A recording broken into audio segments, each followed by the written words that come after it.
Salut, c'est Fanny, bienvenue sur Les Psys se questionnent. Aujourd'hui, je vous parle des 4 grands axes du développement chez l'enfant. Et avant tout, je vous invite à vous abonner.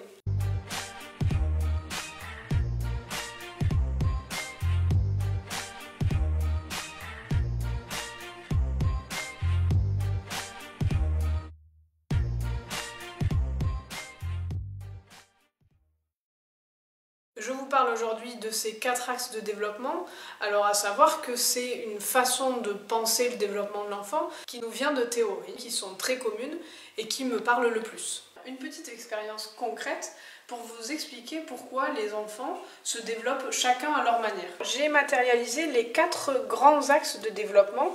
Vous voyez ici, donc il y a la motricité globale avec ce vert, la motricité fine, les coordinations, la manipulation. De ce côté-là, il y a le langage, la communication et les interactions.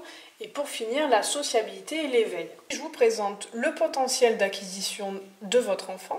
Ce vert-là représente les acquisitions de votre enfant. 4 possibilités s'offrent à votre enfant.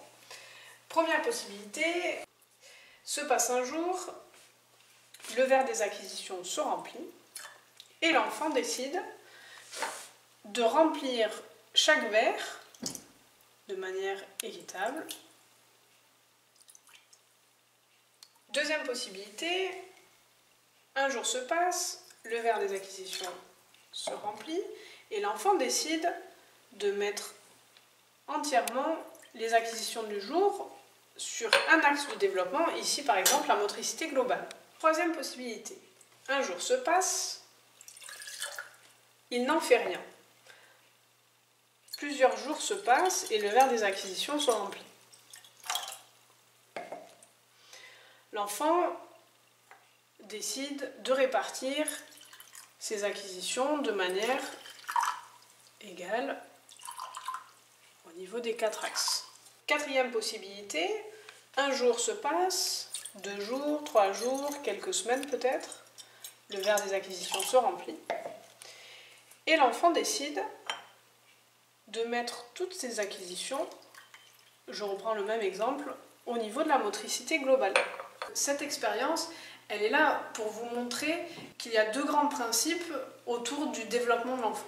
Le premier principe, c'est que l'enfant n'a pas un développement toujours homogène concernant ces 4 axes de développement.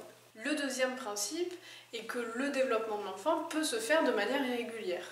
Et vous voyez bien que même si ce verre se remplit, l'enfant n'est pas obligé de remplir systématiquement les 4 verres immédiatement. Un exemple caricatural, votre enfant ne marche pas encore par rapport au petit voisin qui lui marche depuis quelques semaines. Par contre, votre enfant parle beaucoup, alors que sa cousine ne parle pas beaucoup, mais est très méticuleuse. Et pour autant, ces 3 enfants peuvent avoir un développement tout à fait normal. C'est d'ailleurs pourquoi, dans les tests de développement, les fourchettes d'acquisition sont souvent très larges. Par exemple, pour la marche, on est dans la norme de 9 mois à 18 mois. Et si vous avez un doute, n'hésitez pas à en parler à votre médecin lors d'une consultation.